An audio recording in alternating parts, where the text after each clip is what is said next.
All right, good evening, everyone, and welcome to another edition of In the Blue Corner with Vince Locissano and Stephen Khatib. Good evening to you, sir. Evening, Vince. How you going? Not too badly. I guess we're licking our wounds as Carlton supporters tonight. That's, I think, our first consecutive defeat, if you like. We lost last week and we lost again today. Carlton being defeated by the Brisbane Lions 114 to 81 and a 33-point loss. That's consecutive losses, I believe, for the first time this year. But I guess 2 interstate games as well for the first time in succession for a long time as well. Yeah, that's right. And things are heating up. Obviously, some challenging games ahead as well. So, a real test of the players and the coaching staff to try and get the boys back up again. But definitely a disappointing performance. We tend to play. I don't know. Maybe as a tragic, you've got a memory of these sorts of things, or wounds, or scars, or whatever you want to call them, but. We tend to play. We played a few Saturday afternoons in August in Brisbane where it's been 20 plus, 25, 26. Today was 22. We played some Sundays as well. And it just seems to be that every time Carlton go there during the day, it's always that sort of 8 or 10 degrees warmer than Melbourne and sunny, very bright. Are you trying to build up a case of excuses here for our performance, or no, not at all. I'm trying to as to why we keep losing at the Gabba every time we go up there. I can't remember the last time we won a game up there. No, I'm trying to say it's almost like when Carlton go to the Gabba. We played a night game a few years ago there, but barring the COVID anomalies with the draw and so forth, but. Every time we go there, it's August. It's normally later in the season. Very rare. It's early in the season. An afternoon day game in the most part. And pick pristine, real hard deck, hot, sunny conditions. And it's just... I wouldn't call it hot. I wouldn't have called that hot today. It was 22 or 23 and it was sunny. Yeah, that's fine. That's fine, but I wouldn't call it hot. I'm not making excuses. I'm just looking back at the games that we've played up there and almost we've had plenty of night games up there too on a Saturday night. We have. As well. So for mine, we go there late in the season every year and have our loss that we have to them. That's what it seems. Maybe it's more of a reflection of where we've been as a side over the last few years. That's for sure. I don't think we've probably. I would suggest we probably haven't beaten them up at the Gabba since the days that maybe Ratton or Malthouse were the coach when we were making finals. But maybe someone can enlighten us as to exactly which year it was that we last won at the Gabba. And on that note, can I just invite everyone who's watching us here tonight to do that, participate in the show. If you've got a comment or a question, or you want to vent your spleen, or make a suggestion or something like that, express your opinion, by all means, do that on our Facebook page of the same name, In the Blue Corner, and alternatively on our YouTube channel of the same name, In the Blue Corner, where you can watch us live now on a Sunday evening. First question would be to our viewers or listeners or both. When did Carlton last actually win at the Gabba? I mean, that would be certainly an interesting stat. They could get. I reckon it would probably be 2013, but I could be wrong. It'd be somewhere in that 2012, 2013 period. This week's Patra orange juice and Valentine's chocolates and so forth will go to the first person who gives us that correct answer. All right. Steve's going to provide you with the Valentine's chocolates or the Patra orange juice, if you can find if it's still being made. Yeah. All right. So we'd really relish your involvement out there if you're watching us tonight. No issues, no technical issues tonight, I don't believe, Steve. No. Oh, thank goodness. Let's keep our fingers crossed that's the case. Let me find some timber. Touch wood. All right. Well, let's just quickly recap the game before we talk about some other issues at Carlton and in the AFL world. Well, the final score today, Brisbane 17-12, 114. Defeated Carlton 12 goals, 981. That's a 33-point defeat. That's pretty similar margins every time we get beaten interstate, I've noticed. I think last week was 29 points. I think in Perth against Fremantle, we lost there by 36 points. So, yeah, games have been pretty similar too. The home team has sort of built a buffer, and then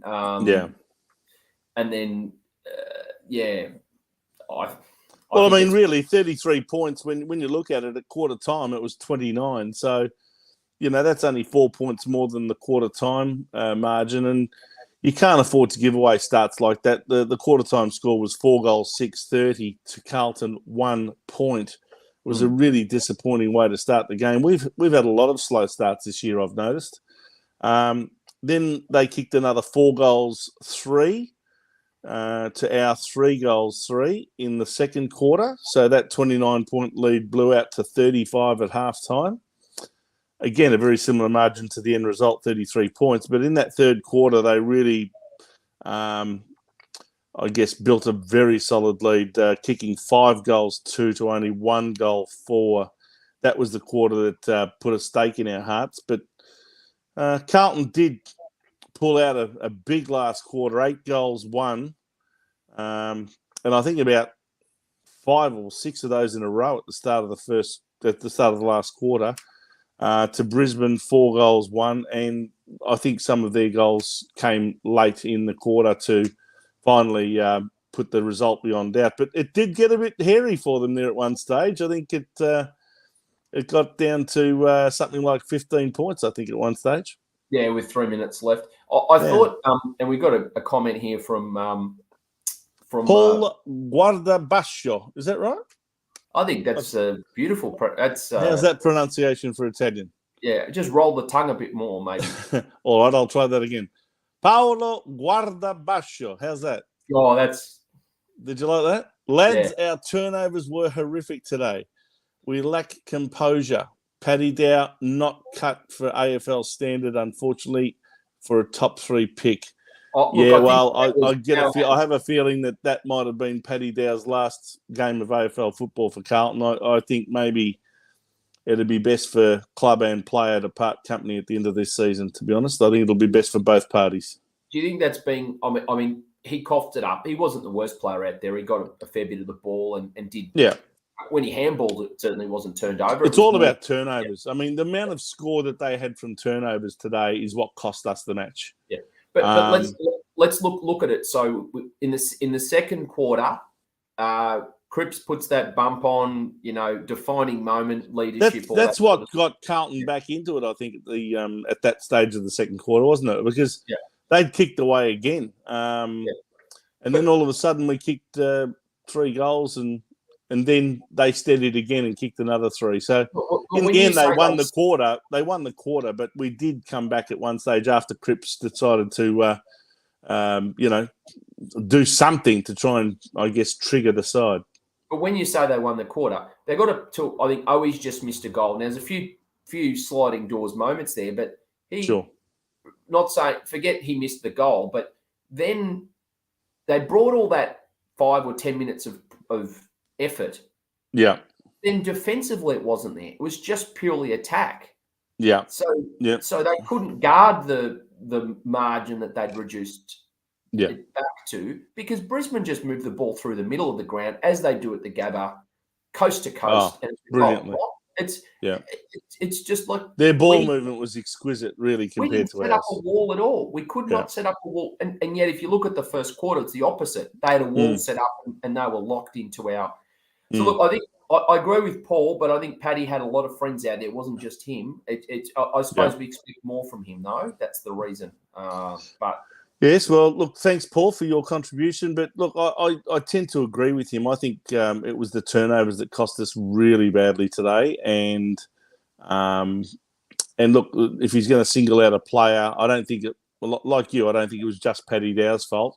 He was one of many players who didn't really have a major impact on the contest, and he did turn the ball over a lot. I think that's the big knock on Paddy Dow, how he uses the ball, and yet again, you'd have to say he's disappointed, and I don't think he'll hold his position in that team unless yet again we're really down for midfielders. I mean, that's the only way I think he gets a game is if we've just got no one else to replace people like George Hewitt and Matthew Kennedy. And if Cripps now gets suspended, as the media is now starting to suggest, because they've jumped on that bandwagon very quickly, saying that he should be suspended for that hit on Archie.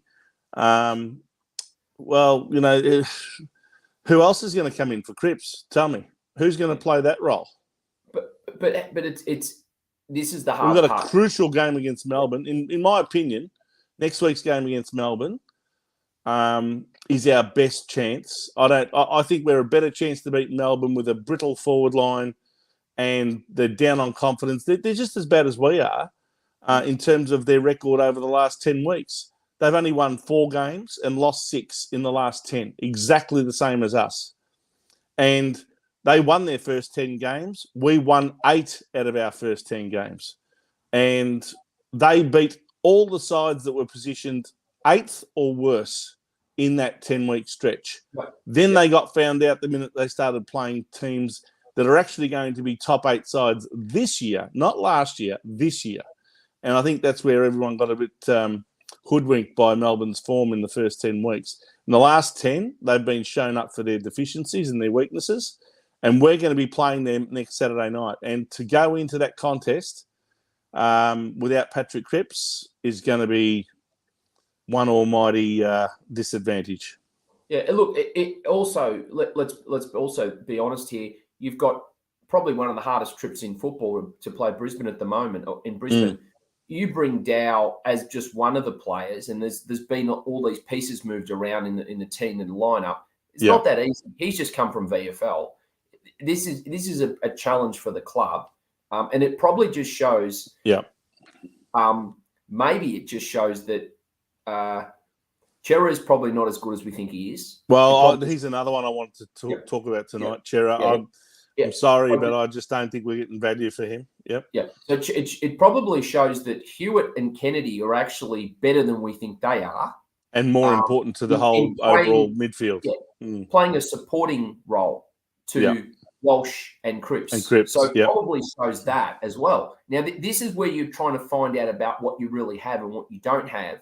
And agree. If you're talking about them from a stock market perspective, certainly Kennedy and Hewitt are now worth a lot more than my word. The others, right? I mean, and don't even and people are going to be hard on Dow. Jack Martin should get just as much criticism as well, because he's just come back in as well, and he's on. I know you say don't look at what they're paid and their wages and everything, but let's be honest, he's a player that's got huge expectations on him and is under-delivered every year, and today again delivered 2/10 of nothing, right? Yep. So, and yes, again, probably first game back for a few weeks after injury, and you'd probably say, okay, needed the run. They actually took him off the ground in the end, claiming that he was injured and putting Durden on. Now, I don't know how injured he was. They'll probably say, he had calf tightness or something like that. Now, maybe that's true. Maybe it's not. Who knows? I mean, I think this whole injury sub or medical sub scenario is open to potential abuse from any team who wants to just say that one particular player's got a tight hamstring or a tight calf muscle or something. It's really just a way of saying, hey, we want to be able to substitute one player for another, even if they're not really injured, even if he's just not having an impact on the contest. Absolutely. Now, Martin did kick a goal. In that, I think the third quarter when we started to make a bit of a run at them. But clearly run out of steam and But you can't. The problem went missing yet again, as he always does, for a period of time. Yeah, I criticised Martin, and it's easy for me to do so because it wasn't a picnic for the forwards. But he's playing at half forward, in a kind of role. He's not providing much up the ground. That's what I'm trying to say. They're still running up. He's not doing a lot outside of just trying to kick that one goal. We've got a few comments here. Just wanted to run through. Vince Marin, or Marin, depending on how you. I reckon you were probably right the first time. That's a Northern Italian name. I reckon that's Vince Marin. Yeah, are we George Danikian? Are we George Danikian or Lucy Zelich tonight? I don't know. Anyway, what does he say? We don't bring enough heat or pressure to the contest. Rarely stick tackles. Makes it hard to win playing this way. I agree with that. The tackle's a big point there. Yeah, the last couple of weeks, I think tackles have been prone to being broken. And yes, I think we started off pretty well today with the tackling side of things. I think both sides actually had the tackles sticking quite well. But I think that second quarter and third quarter, they started to pull away from us. And we started to wane in that area. Brad Turner, good evening to you, Brad. Nice to see you with us again tonight. Carazzo is Italian for turnover. After today, there's a lot more Italian words. Okay, all right. Did they used to say that about Carazzo, did they? He was Italian for turnover. He improved his disposals a lot towards the end of his career. So he won best and fairest. I think he might have been a bit better than that. But anyway. Originally, there was back in 2007, I think you'll find he won his best and fairest. Fabio Maselli, why doesn't Stocker get a run? Well, the reality is, Fabio, that Stocker was concussed, I think you'll find, in the VFL, and had to sit out this week. Yeah, he had no, but not just that. He wasn't able to be brought into the seniors because he'd incurred a concussion in the VFL the week before. Fogarty was firing on the ball in the twos. Should have been selected ahead of Dow. Well, okay. As my friend Rocco from the Jumper Punch would say, we're all generals after the battle.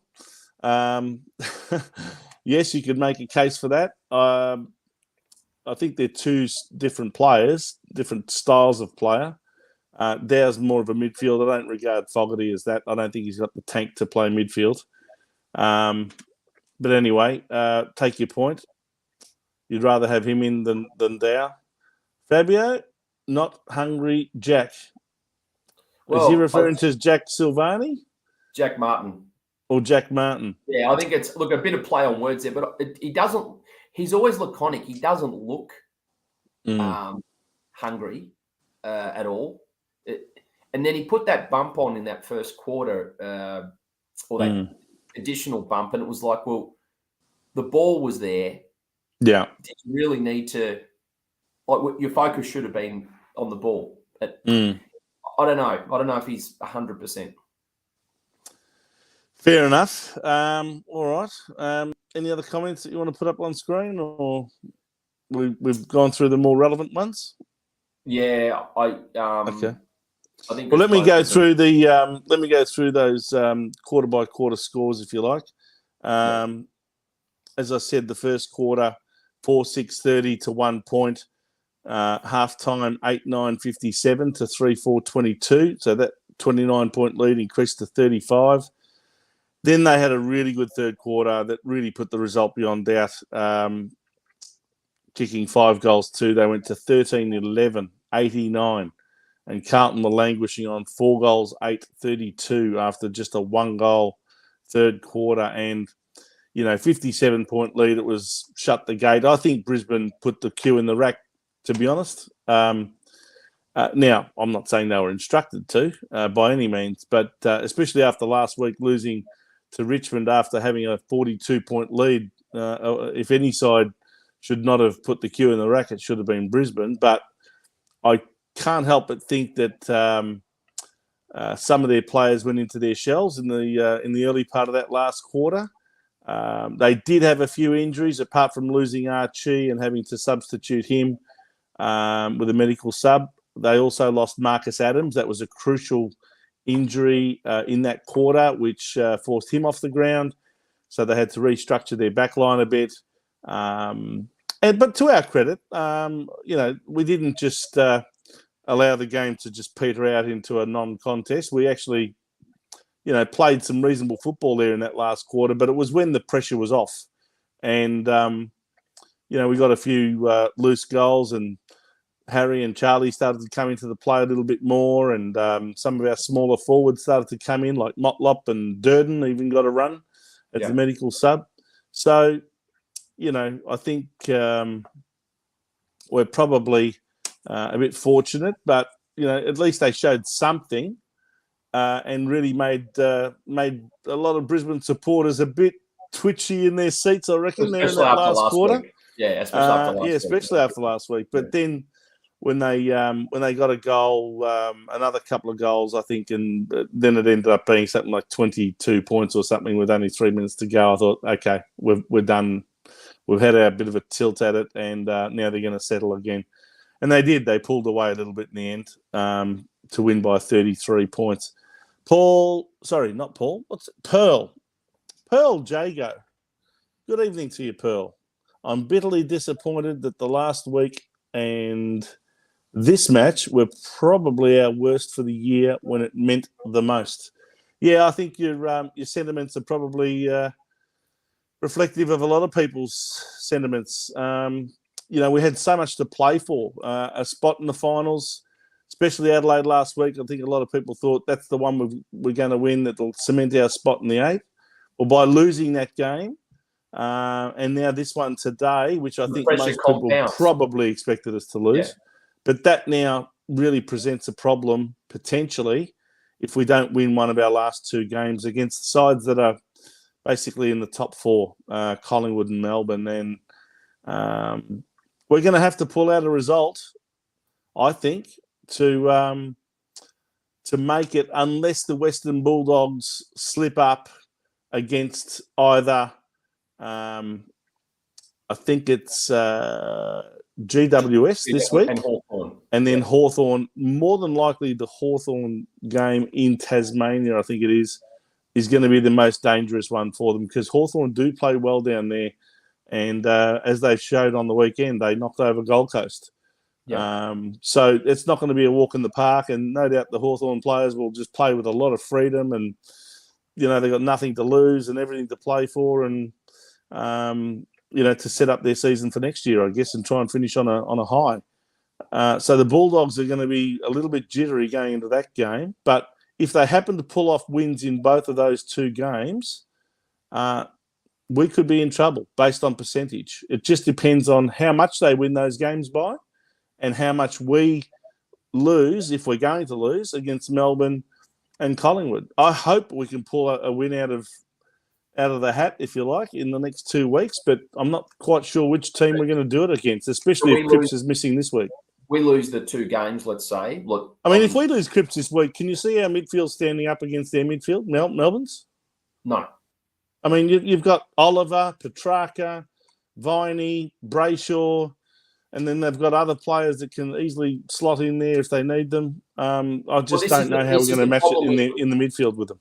And this is the problem. We talked about Chera. It's obviously now we're starting to see that he's probably only a player that has, at this point, and it's only 1 season, limited capacity. Yeah. Well, capacity is on the outside. Yeah. Right. He's not an inside player. He's not an inside player. No, and you can't make him. You can't make him into that, regardless. Yeah. If we, I'm not being pessimistic. I know emotions are raw for a lot of the supporters after a game. If we lose the next 2 games and we still make the finals, so we finish 8th.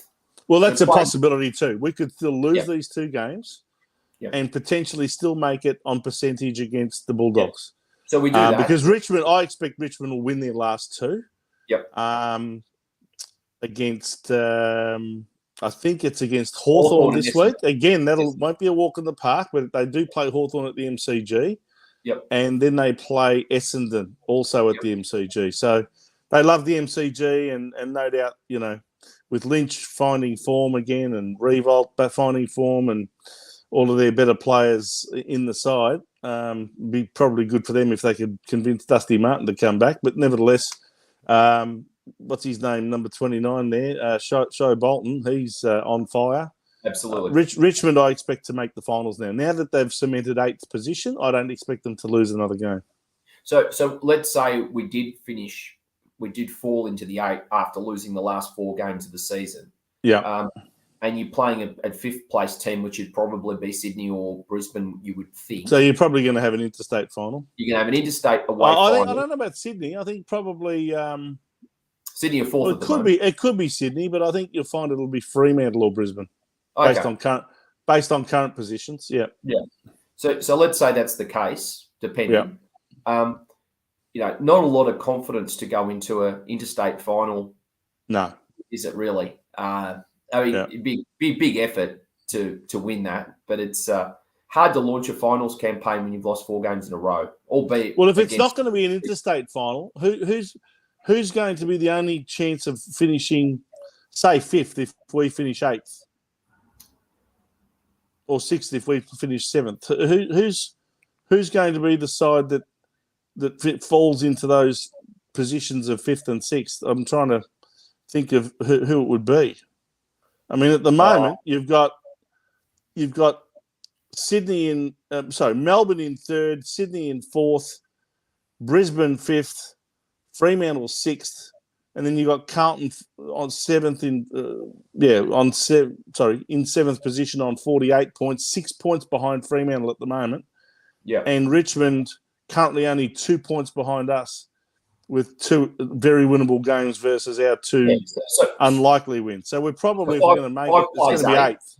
5 plays 8 and 6 plays 7, right? So you'd think the only way we could make a Melbourne final, in my view, is if Melbourne happens to fall against us and then fall against Brisbane in the last round. Yeah. So that might send them down to something like 5th or 6th, and we finish 7th or 8th. That's the only chance I think we've got of a final in Melbourne, is if we play Melbourne at the MCG. Yeah, even Collingwood are nearly guaranteed top 4, aren't they, basically now? Well, they are now 3 wins ahead of us. Yeah. Can you believe that? Collingwood, 15 wins out of 20, and we're languishing on 12 wins out of 20 now. I'll tell you one thing, Steve. I'm struggling to think of a team that started the first 10 rounds with 8 wins and then failed to make the finals. If we don't make the finals, that is one big failure, if you ask me. You shouldn't be missing the finals if you're 8-2 after 10 rounds. It is, but it'll mean effectively that we've only won 4 out of our last 12 games and lost 8 of them. Correct. But what it also says is about the whole AFL system itself and how the compromise fixture works. The draw. I'm not whinging. I'm just saying that it's obvious now, if you look at it, how compromised it is, how cherry-picked the spots are, how made for TV it all is. Yeah. And at least if you had 15 years ago, teams 1 to 17 playing each other in the first 17 rounds, you wouldn't have all these. Well, how ridiculous is it that we've already played, I think, Richmond twice, Fremantle twice. There's another couple of teams that we've played twice that I can't think of right now, but we haven't played Melbourne yet, and we're only going to play them in the second last round.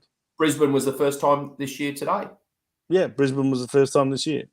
So, yeah, I mean, we've played GWS twice. We've played Adelaide twice. And, of course, as I said, Richmond twice and Fremantle twice. And we'll also play Collingwood for the second time in the last round. But to not be playing Brisbane and Melbourne until the third last and second last rounds, respectively, is just a ridiculous situation. I don't know how they do the draw, but anyway, what does everyone else think? Let us know what your thoughts are, what your opinions are. We love them. Keep them regardless, though, you're right. Though, if you've banked 8 wins and you've got 12 games to go, and you need 5 more wins out of 12, and you fall short with only 4 wins. That's terrible. Which is a percentage of what, 40 odd percent of wins. 4 out of 12 is 33%. It's a third. So basically, what 4 out of 12 means you've only won a third of your last 12 games, and you've lost 2/3 of your last 12 games. Yeah, that's right. Nadia Morgante Aznal. That would be interesting to know what nationality that one is. That's completely agree. The draw is ridiculous. Yes. I think ideally in most competitions around the world, everyone plays each other twice, and everyone has a home game and an away game against each other. A bit like the English Premier League. Correct. They play soccer for 9 months of the year. There's 38 weeks to play because there's 20 teams in there. So you play 19 other teams twice. So there's your 38 weeks. And it's pretty simple. Everyone has an away game. Everyone has a home game. And that's the only way to make it totally fair. But I think a lot of people in AFL are starting to say, well, if we get a 19th and 20th team, what we probably should do with 20 teams is have everyone play the other 19 teams once. So you're cutting back the home and away season from 22 weeks back to 19 weeks, probably 20 weeks with a bye somewhere in the middle, and then play the final series after that. But the question is, where's the 19th and 20th teams going to come from? I think most people are suggesting that a team in Tasmania would be justified. There's your 19th team, but where's the 20th one going to come from? Northern Territory's got the money. Well, it sounds like Northern Territory's got too many issues. So you really got to have another team interstate, I guess. Most of the other states have all got 2 teams in them. Western Australia's got 2, South Australia's got 2, New South Wales got 2, and Queensland's got 2. So unless you're going to have a Northern Territory team and a Tasmanian team, it's not truly national, is it? Great. No. But if you're not going to have that Northern Territory team, Tasmania is far too small to have 2 teams. So what you're really doing is you're going to impose a third team in probably Adelaide or Perth. Where there isn't. When I say Adelaide or Perth, South Australia or Western Australia. I don't think there's enough population up there. No. The only other option would be maybe far north Queensland in a place like Townsville or Cairns or somewhere like that. But again, you're going to be looking at tropical type conditions that they're going to be playing their home games in.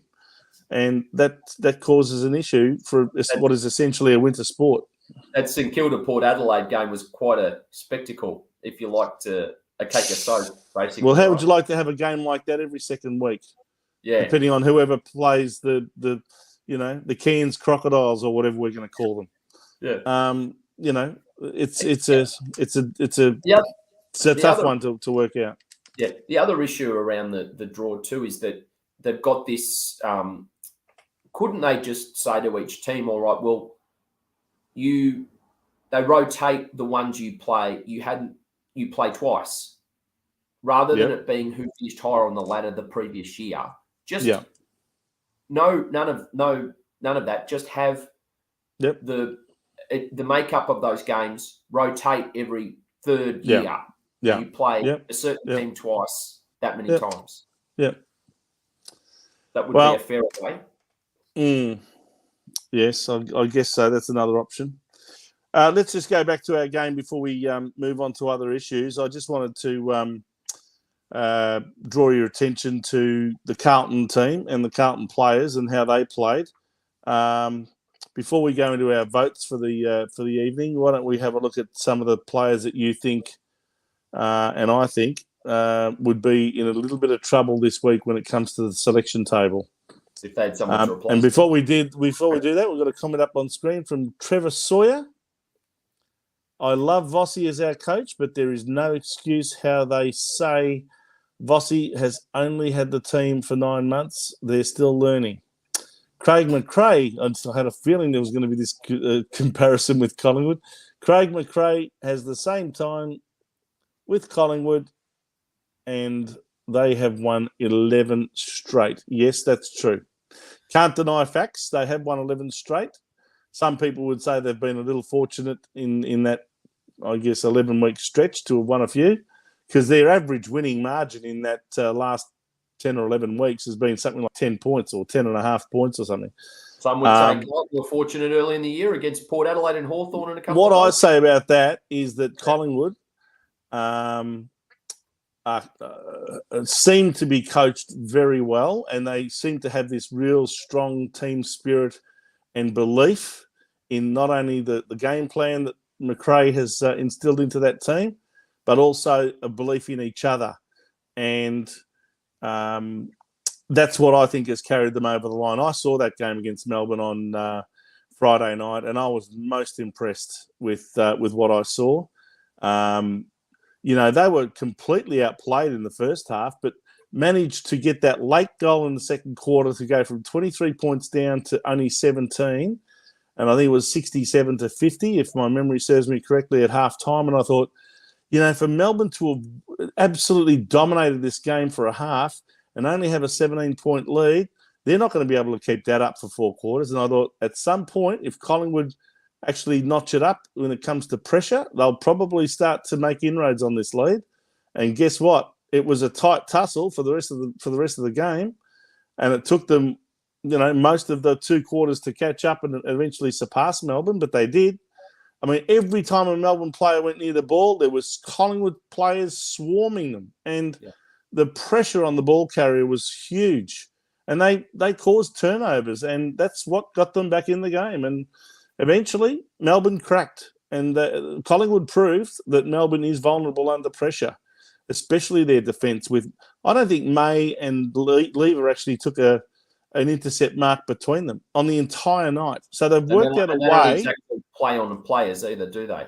But they've worked out a way to minimise their impact on the game, and that's what was also instrumental in getting Collingwood over the line. But we've got to play Melbourne next week. Are we capable of doing that to them?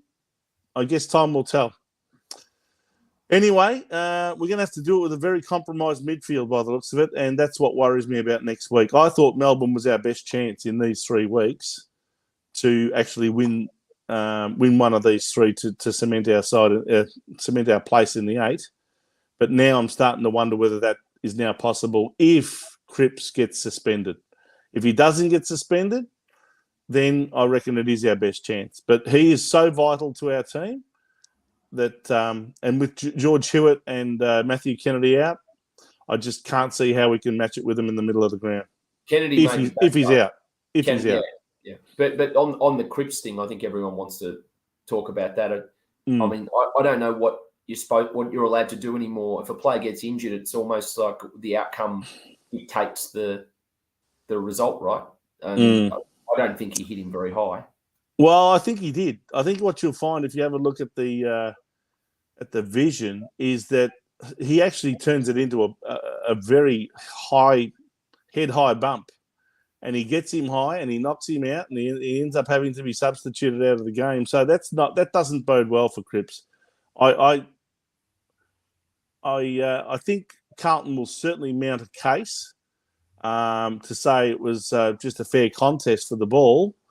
But, when you leave the ground the way he jumped and left the ground and end up making head-high contact that results in the opposition player leaving the ground and not able to play for the rest of the game, I think that doesn't bode well for him. He will get, in my opinion, at least 1, maybe even 2 weeks. So is that Can you imagine if he gets 2? Can you imagine if he gets 2? That would almost make it really. Then we'd have to be praying that Hawthorn beats the Western Bulldogs or GWS beats the Western Bulldogs. I can't see St Kilda making it because they've got 2 very hard games against Brisbane and then Sydney Swans in the last 2 rounds. So, and with a very poor percentage, I can't see St Kilda making it. Are you saying that because the bump slipped up? And I don't know about slipped up. I think it was high because of the fact that he left the ground. And, he jumped up. You don't just leave the ground unless you actually jump.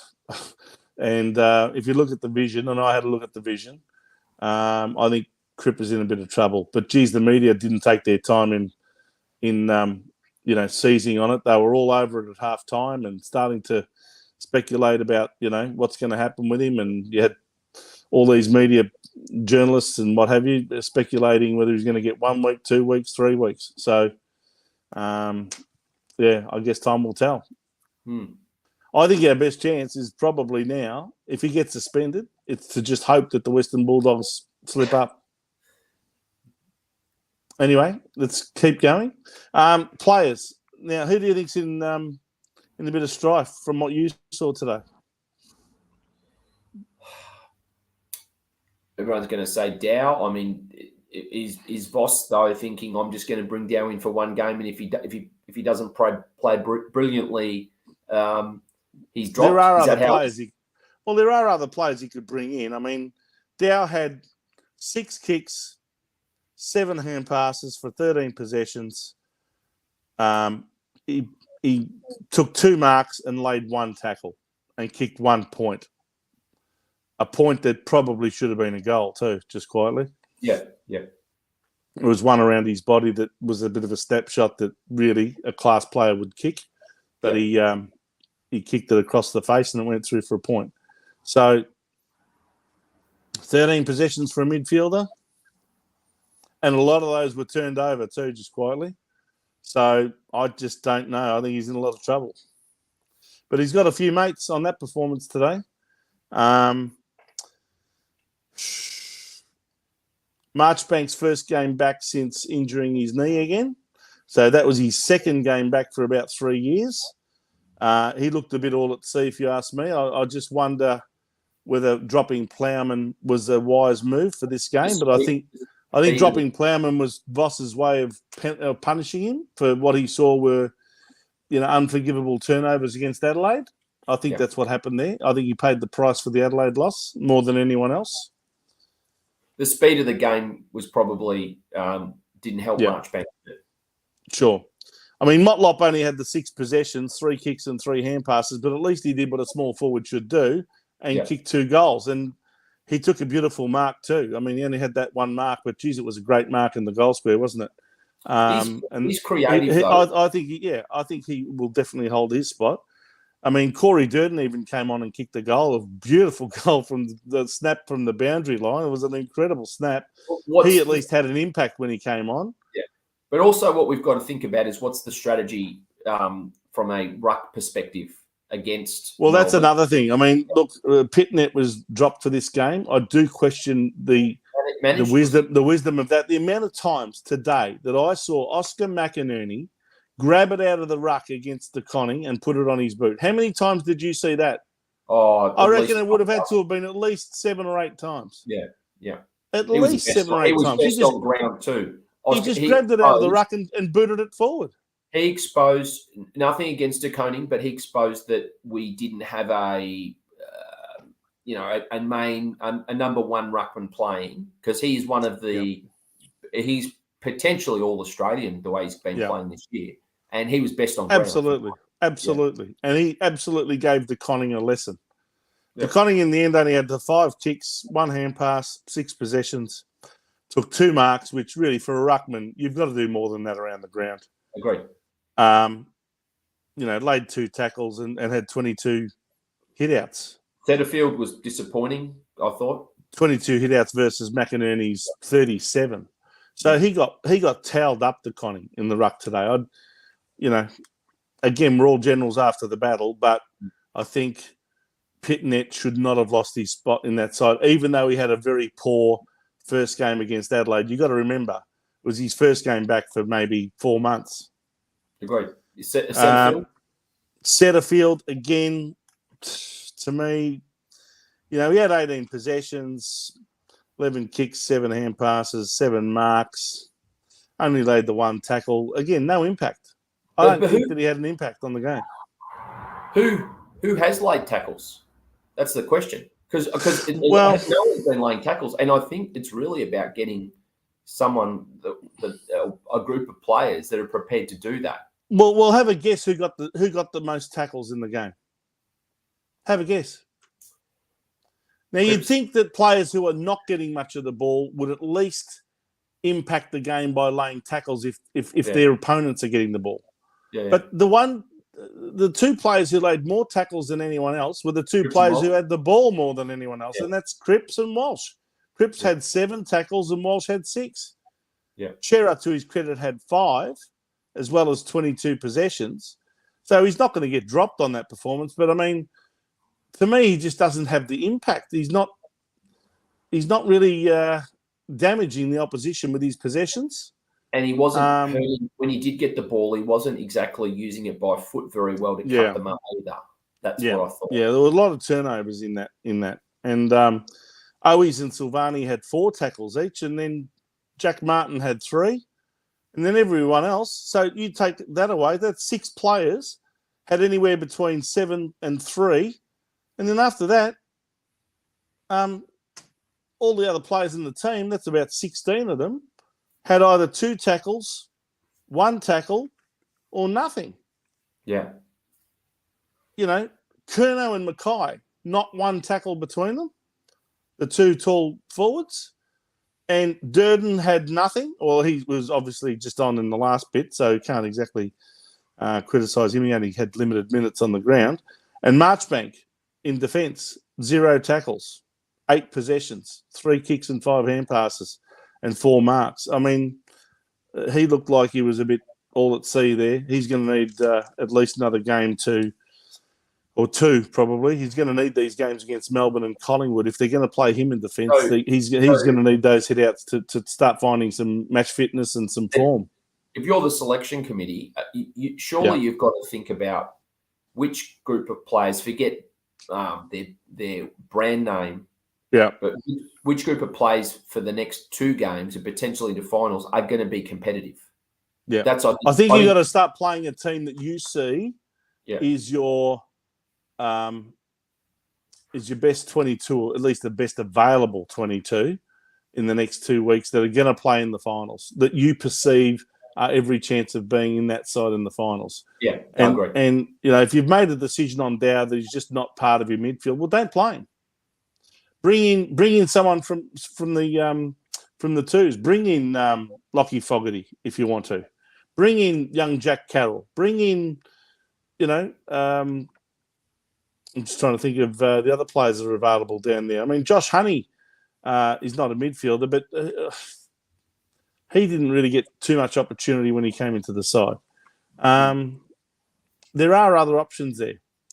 I don't think Eddie Curnow is going to be one of them because he's been out all year and I still think he's injured. So, look, we're going to have to just persist and persevere with some of these players that are a bit up and down in their form. I mean, Nunes was back in the side today, kicked a nice goal from a set shot, 13 possessions, didn't set the world on fire, but probably holds his spot on that. You've got Cottrell, 17 possessions. Didn't trouble the scoreboard this week, unlike the last few weeks where he's kicked at least 1, if not 2 goals. Who else can we look at? Lockie O'Brien, 18 possessions, 13 kicks. I thought he actually did all right, O'Brien. Yeah, he battled hard. Yeah, he battled hard. Yeah, he might have had a couple of kicks that went astray or didn't hit the target, but I thought he was reasonably good. I think he'd hold his spot on that performance.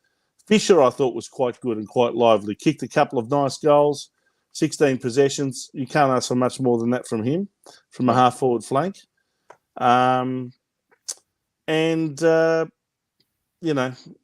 Who else can we look at? We mentioned Martin, only the 12 possessions, kicked the 1 goal. To me, he just is so frustrating because he could do so much more, but he just doesn't. He just goes missing for big patches of time. It's when he doesn't have the ball, what's he doing? What's his positioning? What work rate? What's he doing to help others bring them into the game? What do you think of Saad's game today? He played his 150th. Disappointing result for him, but 16 kicks, 8 hand passes for 24 possessions. Took 1 mark only. That was a bit of a surprise because he normally gets the ball kicked to him a lot more than that. He tried hard, but and only laid the 2 tackles. So, what did you think? Do you think I think he was probably disadvantaged by the fact that he was playing on Charlie Cameron, and Charlie Cameron was played very deep in the forward line, and it almost prevented Saad from being able to make those runs through the half back line and into the middle of the ground. We didn't see him do much of that at all. He was very much isolated down in that forward pocket. I think Charlie Cameron was almost played as a decoy full forward, if you know what I mean. They had a game plan to definitely minimise Saad's impact, yeah? When Saad got the ball, they tried to push him wide to the boundary line every time as well. They shut him down and tried to push him wide, and they knew that would have stopped our transition from the defensive half. Yep. Because I suppose when you look at that, and I'm not a big stats person, but his metre gain, whatever his possessions were, his metres gained so much so weren't great. There weren't many kicks forward. That was sideways. Yeah. Well, look, he had 79% disposal efficiency, but only the 2 score involvements. So, just didn't quite have the impact for mine. But certainly, didn't disgrace himself in his 150th game, 24 possessions. Okay, let's go to the vote, Steve. Who are your 3, 2 and 1? 3 votes to your best Carlton player on the ground. 2 votes to your second best Carlton player, and 1 to your third.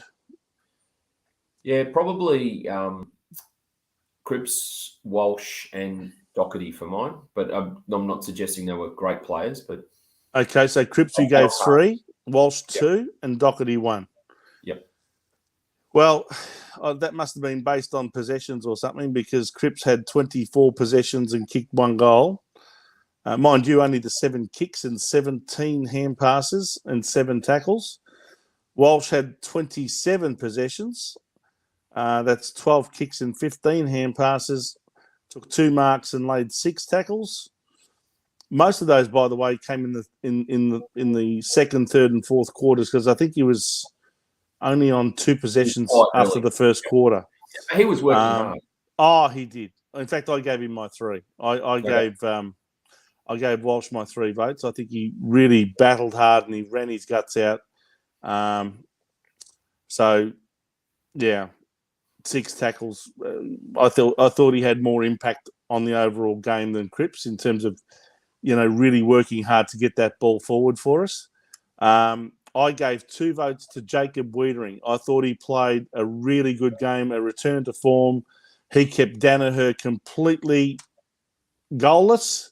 I think Danaher only had maybe, what did he have? 5 kicks and 2 hand passes. 4 marks, but really did not impact the game and did not even kick a score. So I was going to give Wiedering 1. I just gave Doherty ahead of him. But I agree with you. He had a good game. Fair enough. I thought Wiedering was a return to form, and he was very steady down back today, I thought. So I gave him 2. And I gave 1 vote to Zach Fisher.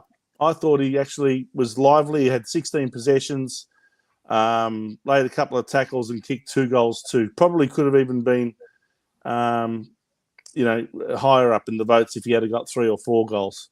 But again, I'm mystified by our tall forwards. I think you can look at it and say, well, the supply wasn't great, and we did kick the ball up yet again, 2 weeks in a row, just kicking hope up into the forward line, where it forces them to compete for marking contest after marking contest. And Brisbane were very good at that, in spoiling those contests. But I think Harry is just out of sorts, completely out of sorts. He had a set shot.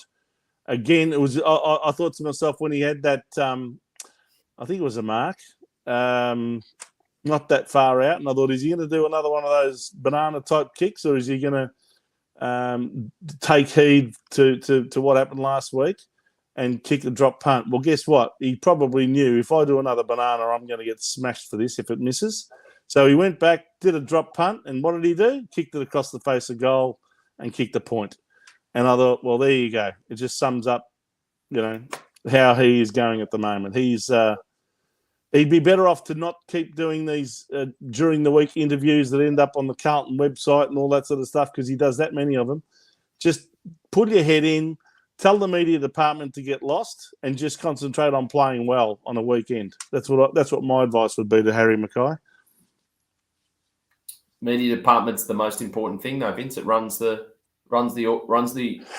Propaganda department. Yeah. So I gave, as I said, 3 to Walsh, 2 to Wiedering, and 1 to Fisher. I left Cripps and Doherty out because even though they got a lot of possessions, I didn't think that they were, again, high impact possessions. And in fact, there was one there where Doherty just turned the ball over straight to a Brisbane player, and I thought, oh my God, a little bit like last week.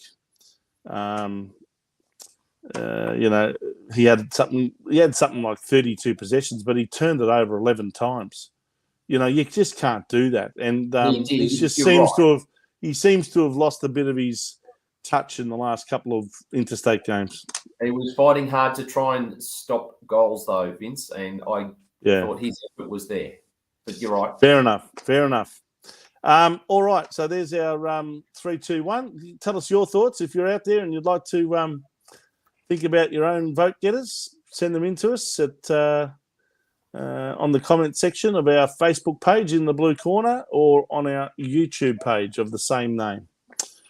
All right, Steve, we haven't got a lot of time left, but I know you wanted to discuss the email that came through during the week from the CEO of the Carlton Football Club, Brian Cook.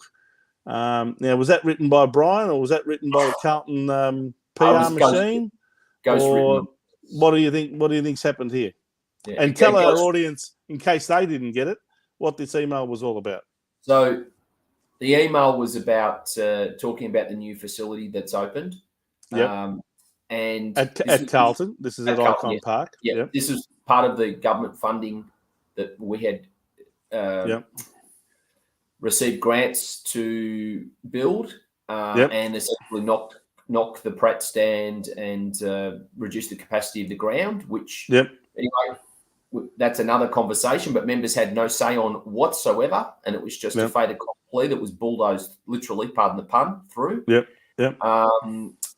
And so much so that some of the great connections at Carlton got the planning minister, Richard Wynne, to get a special exception to not even allow it to go through the standard planning channels, and all the right games were played there for that one. Mm-hmm. Anyway. It's pretty easy to get someone who's the planning minister and is retiring at the next election to put those sorts of things through, because there won't be any accountability, just like everything else about this state government. Absolutely zero accountability for anything. So they've chosen the right person to do it with, Richard Wynne. Anyway, so very little about football other than acknowledging, which is considering you got 3 games to go and you potentially could play finals, other than acknowledging that there's a bit to improve and it's still a work in progress, blah, blah, blah. A bit like Trevor Sawyer's email where they're still learning. Not email, his comment earlier. Yeah. So isn't there a trend of these from the president, from the CEO, from the whoever, where the timing of these emails and what they say are all about look over here or look over there, but don't look straight in front of you. Yeah, that's right. Right. Yeah. But don't look straight in front of you. No. I'm sick of them. They're just insult to people's intelligence. They're con jobs. There's propaganda. It's dropping in a theme when it suits them. I think as members, considering we are a member-based organisation, we all have a share in the club, if you like. That every 1, 2, 3 months, we get a report, an email that's got a report, a 2 or 3 page summary, paragraph summary on each department in the club. How's the finances going? How is the development going or the building going, if that's the case? Mm-hmm. How's the football department going? How are the other areas of the club going? If you want to call it the swim lanes that Luke Slayers refers to so often, all those portfolios in the club, every couple of months, 2, 3. How's the VFL team going? How's the women's team going? AFLW going? We heard about it? No. Yeah. No, of course not. We're entitled to an update, not when it suits them just to drop good news. So it's look over here, so then don't go look over there. And it's perceived good news because the members didn't vote for this new facility. They did not vote on whether it was to be built or not. It was just railroaded. Absolutely. Disgrace. If decisions of such magnitude should have been ran by the and members. Look, whether you agree with the development or you're impressed by the development or not, that's not the issue. The issue is members weren't consulted. And whether it's the best thing since sliced bread or the worst thing, the issue is the members should have had a say. The members should have been consulted, and it's our ground to make decisions on, not a select few who think that they can just put forward whatever plans that they think are best for the home ground. Especially when the capacity was the footprint was essentially being changed. The capacity was being changed in the club. In the ground. That's a major issue. And the look and feel is completely different now. It's a bit like the decision to move away from Princes Park, or Optus Oval as it was at the time. That was, we had all of the feasibility studies and all that sort of thing that were apparently done. And, the president at the time who was running Telstra Dome, which is now Marvel Stadium, declared that he had nothing to do with the decision because he abstained from any meetings and all of that sort of rubbish. And then the vice president chaired the subcommittee that made the decision, and based on the feasibility studies that they concocted, it was deemed far more beneficial financially to play our home games at Marvel Stadium and the MCG, and to no longer play home games at Optus Oval or Princes Park. Now, even if that's true, and even if that's the case, and even if it's so obvious that should have been the decision, it should still have been a member voted on decision. Correct. And the members should have endorsed it or vetoed it, one way or the other. And I think Essendon had a bit of that trickery go on with the croquet club next to Windy Hill. I think it's the Lawn Bowls Club. Lawn Bowls, sorry, wrong sport. Yeah, anyway, that's all right. It's a bit like that Nick Malloy movie, Cracker Jack. Yeah. I think it was a similar scenario to that. Yep. Yeah. Essentially, this is our club. We deserve a summary of each department every few months on how it's going, and some factual information. Yes. Not just all this cherry-picked information that just gets fed to us, but more importantly, to think we're stupid because we lost to Adelaide and all the members are now upset. So what do? Yeah. We'll try and announce this new training facility. We go to that little bucket that says good news information that we can release at any time of our choosing when things are going badly on the field. So the minute things look like the wheels are falling off, let's pull out some good news from the propaganda basket, and we'll release that so that the members will feel a lot better about things. Yeah. Yes, Jimmy Raptus. The guys running the club and past ones are corporate types that do whatever they want when they want. I can't argue with that, Jim. Happens every day in the professional white-collar industries. Beautifully put. I agree with you. And that's fine if it happens. That's what they perfect. That's what these PR departments perfect. They perfect the art of spin.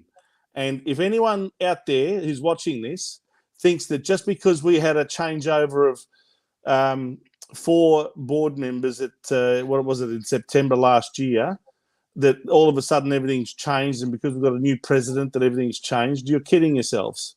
Okay, it's still the same types of people that are on the board, and the same corporate bullies that run the place from behind the scenes.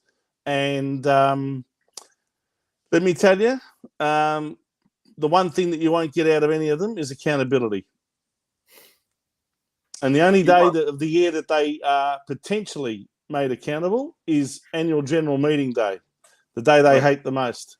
But unfortunately, even that day has been compromised by COVID and all this sort of business, where they're doing it online, and we're not gathering together anymore. We're not hearing what the questions are from people out of their own mouths. It's repeated by some young girl that is employed at the club that reads out the question. Yep. If it gets aired at all, and if it gets put to the president. But to be honest, it shouldn't be just the president who answers the questions. It should be the other board members who are responsible for those swim lanes that you keep talking about. And this is my point. So head of whatever subcommittee you're talking about. Yep. Every let's take AFLW, right? Now, our AFLW team has been going backwards for the last 3 seasons. We've had an enormous amount of players leave, and there's been no accountability for any of this. And yet, the board member responsible for it, Paddy Kinnersley, has never come out and explained what the program is. There's been no review of the women's department. There was a review of the men's side of things last year, but not the women's. And the coach was reappointed. And we've heard nothing about why we're not performing, what we're doing about the cultural issues there, why we've had such a huge amount of players leave. The latest ones, of course, being Maddie Prasparkas, our best player ever, arguably, and Georgia G, who's one of our live wire forwards. They've both gone to Essendon. They put out articles. And this is a year after Taylor Harris went to Melbourne and Katie Loynes went to GWS and all these other, ex-captains that have left. But there's never been any accountability from Paddy Kinnersley. In fact, if anything, she's been rewarded for the failure of that department of the AFLW by being made a vice president now. But strategically, Vince, they also put out articles, not written by them, but written by their mates in the media, blaming the AFL system, saying that all these new clubs can pinch their players. But why is the exodus of top players not happening at other clubs? Not to the degree, maybe not to the degree that it's happened at Carlton. Yeah. Look, I came across someone at a dinner last week who knows the father of one of the players who have left, and they made it clear to me in no uncertain terms that the main reason for all of these players leaving is some deep-seated cultural issues that they just found impossible to tolerate anymore, and that's why they want it out. Now, take that or leave it if you want, but that's what I was told. And it doesn't surprise me in the least because that's one of the reasons why we had all the trouble in the men's department. So why wouldn't that be going on in the women's department as well? So that department, the finance department, we want all these. Now, the finance department, and I know we're probably running over time here, and you just started to wind me right up now with all these things. Keep going. We've got a little bit of time. The finance department, rather than get some, I'll call it a massage document, we call it the profit and loss, and surprise, look at what the number's going to be this year. Let's see how it's going throughout the year. Tell us how things are going. Are we give us a mid-year report at the very least? Tell us how the club is going. We're members. It's our club. We're shareholders. Now, Jimmy Rapp just said it happens in white-collar industries. That's fine. Maybe, but this is our football club. They actually have to report to us. Yes, they cook it behind the scenes, but they must report to us. They're obliged to, and we need to hold them more accountable for this. But not only that, Steve, a lot of things in our financial reports now are amalgamated into one big pot, and there's no real disclosure of anything specific. It's all just melded and molded and sort of all put into the same pot of ingredients, if you like. Stir it up a little bit, and out comes a figure, and it says, revenue. You don't ever get any real distinction between different departments or different segments of the club. So, again, as a member, you've got to almost try and go through it with a fine-tooth comb and then ask for some specifics at an AGM because, if you're expecting the financial reports to disclose things specifically, you'll be horribly disappointed, unfortunately. Anyway, I just wanted to say that email is an insult to members' intelligence, and it is a con job. Brian Cook knows it is. He's obviously been told that's what he has to put out there, but he's smarter than that, and he obviously knows it's a look over there type of decoy. Anyway, look, and regarding the new facility, it may look nice, or it may not. I'm sure it will look good. Like any new facility, there's always that bit of wow factor. But it's about the long-term benefit to the club, and were the members consulted, and was there a case on the for and the against put in there as well? No, probably not. No, well, not probably not. I know there wasn't. All right, what do we got up here? We've got our esteemed leader, Joe Lutzer. giving us a comment from Bangkok in Thailand. Seriously, they have not improved since last year. No, the board hasn't improved since last year, Joe. Oh, sorry, you're talking about the players, eh? They are a bunch of lazy, overpaid players who think that they are better than they really are. I think he's trying to say. Yeah. Possibly. You're entitled to your opinion. You could probably almost apply that to all the board members as well. It's a bunch of overpaid. Well, they're not paid to be on the board, but yeah, who think that they're better than what they really are. I think I would agree with him on the board. No question on that, and they're hiding at the moment. But the players probably we probably are where we are. True. I mean, the ladder. Well, look, at the end of the day, what we've proven so far this year is that we struggle against the top 6 teams, and I think the only team in the current top 6 that we've actually knocked off was that Friday night when we knocked off Sydney. Yeah, and that was in round 10 at Marvel Stadium. So we knocked them over here in Melbourne. But really, the other teams, Geelong, we got beaten by them. Collingwood beat us. Brisbane have now beaten us. Fremantle's beaten us once, and we beat them down here as well. Richmond the same. We've had 1 win and 1 loss against them. We lost to St Kilda. That was a very costly loss. We beat the Bulldogs. We lost to the Gold Coast earlier this year. That was another costly loss.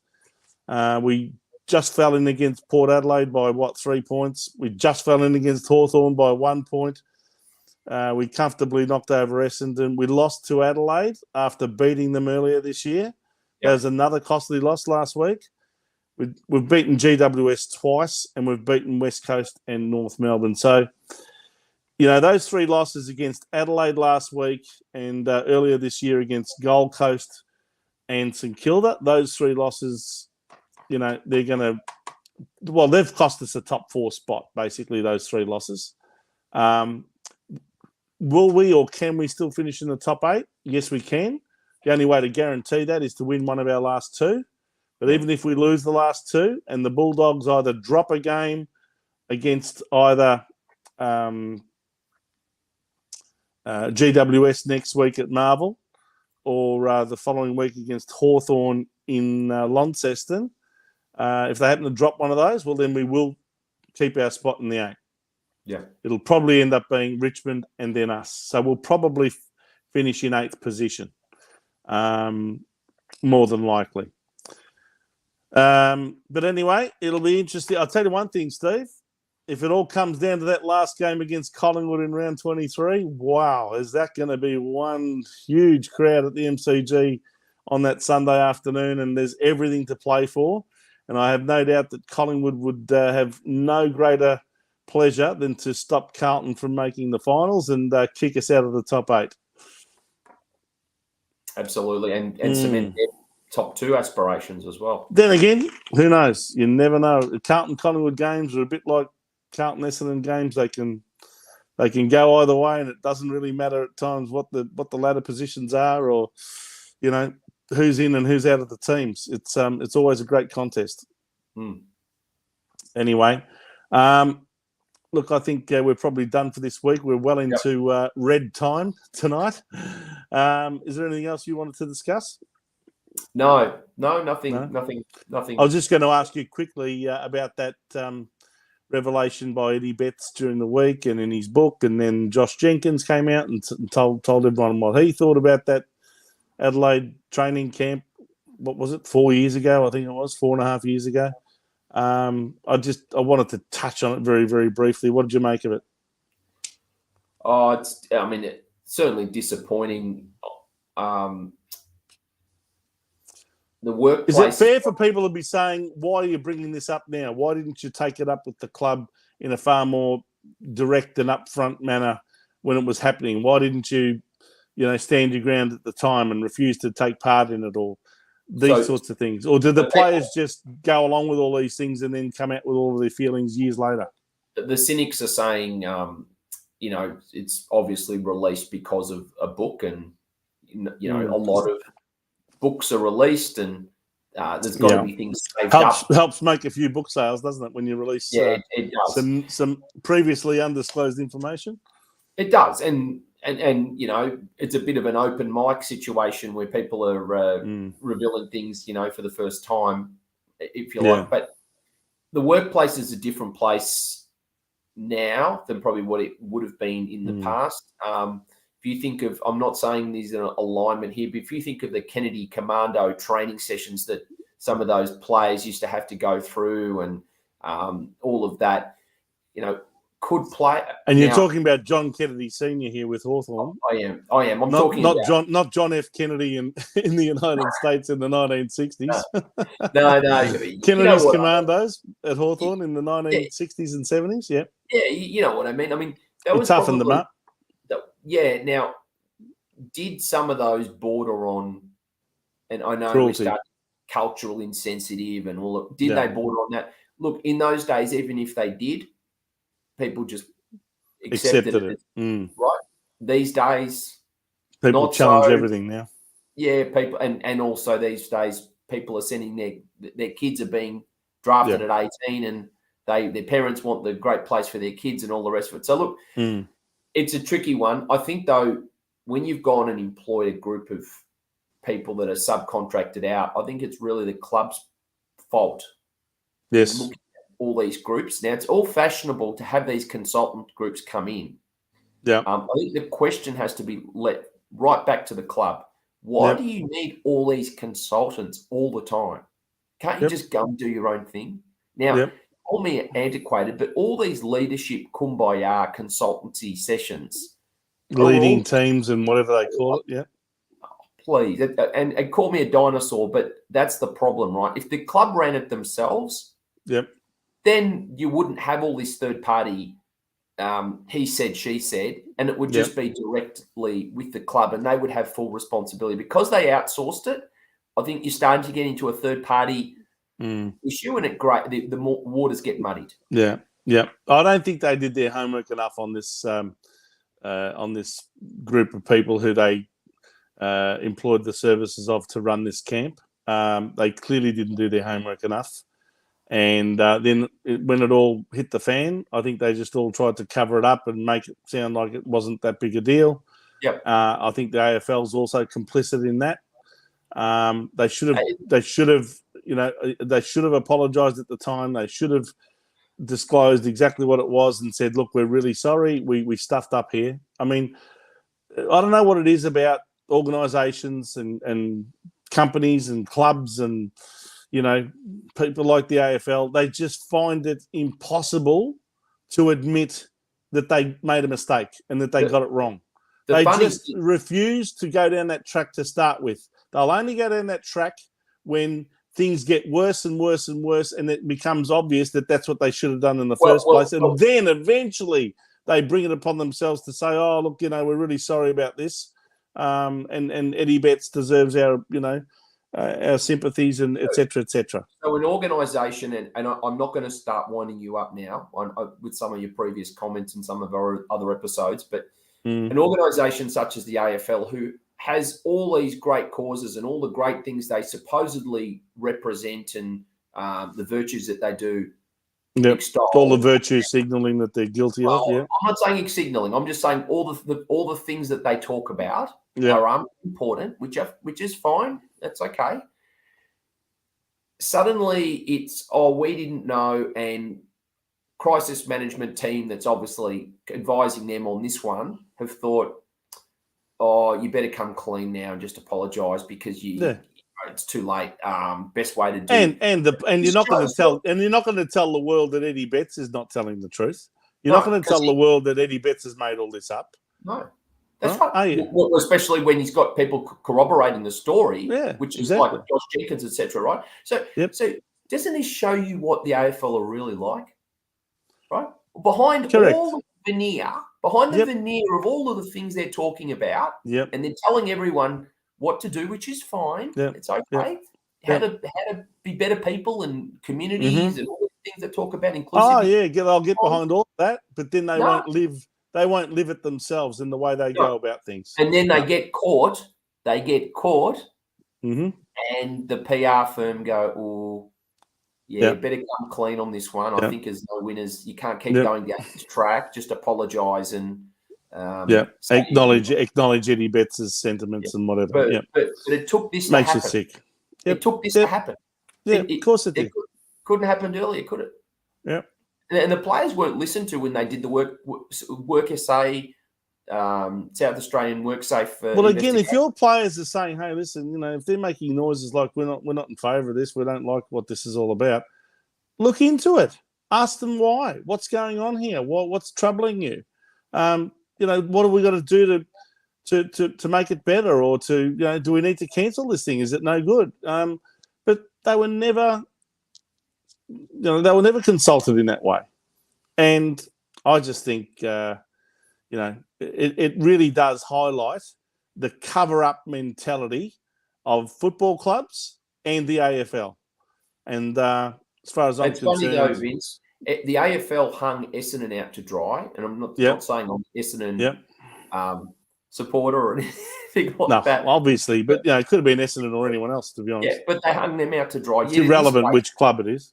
Yeah, but in this case, if you want to talk about cultural insensitive behaviour, bullying, harassment, wherever you want to go with these allegations, in this case, it's almost like they've tried to cover it up themselves. It's hypocrisy for mine. Absolutely hypocritical. Yep. It's exactly right. It's a bit like the person. What they say, and again, how can you believe their comments? They're shallow and hollow. You know what they remind me of? The bloke who goes to church every Sunday and cleanses his conscience of all of his sins, and then goes out the following week and behaves like a selfish, conceited prick for another week until next week's church service. So, that's the AFL, or should I say the GayFL under Gillon McLachlan. So, he's the sooner he leaves, the better. I can't wait for a new regime to take over. And I just hope and pray that there's some common sense that's brought into that competition, and that we start focusing on football and all matters football, and leave politics out of sport. It's just getting to the point of being ridiculous how many political and social justice issues are being brought into our sport, and how it's being used to further the causes of all of these virtue signalling, holier than thou people who really, when you look at their own behaviour, it doesn't stack up with the causes that they so-called champion. I do. In all of this, though, and just in summary, I feel for Eddie Betts. I mean, I do too. He's been carrying around with this for 4.5 years. Yeah. So to answer people's questions of one side to the story of why'd you release it now for the book, I get it, but also he probably want to wait to the end of his career, because if you just dump on your previous club like that, while he was still playing, it would have been a huge distraction. But to do it this year, I can understand now that he's retired. But anyway, Steve, there we go again. That's the AFL for you. All right. Thanks again for joining me this evening and discussing all things Carlton and AFL football. Let's hope that the boys can, regroup this week, find some mojo again, because that's the first time, as I said at the start of the show, first time we've experienced consecutive losses this year.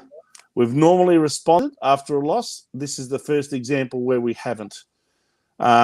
Hopefully the last quarter, that effort that they put in, they can take into next week and start doing similar things at the start of the game rather than at the end of the game when it's effectively all over.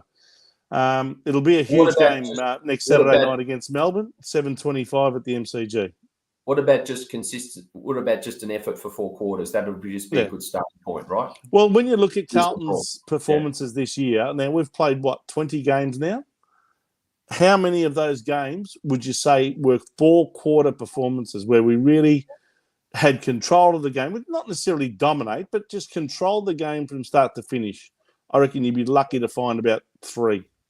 Yeah, there was always quarters and sometimes even halves where we lost quarters along the way, and you wouldn't call it a 4-quarter performance. So we need to start gelling, and we need to start getting a team that's going to play a lot of football together. There's been so many changes from week to week, ins and outs. It's hard to get some synergy in a team when there's constant changes to that team. How many times have we seen Carlton? No change. I can't remember once. No. So we have had a lot of injuries. I know that, but yeah, I think the Patrick Cripps story is going to be the big one for the next couple of days. Agreed. All right, everyone. Thanks again for joining us. We're sorry we've gone way over time this week. We hope you've enjoyed the show and the topics that we discuss. Thanks again for your participation, those of you who sent us a comment or asked us a question. We look forward to your company again next Sunday night at 8 o'clock here on In the Blue Corner channel. And until then, go Blues. Go Blues.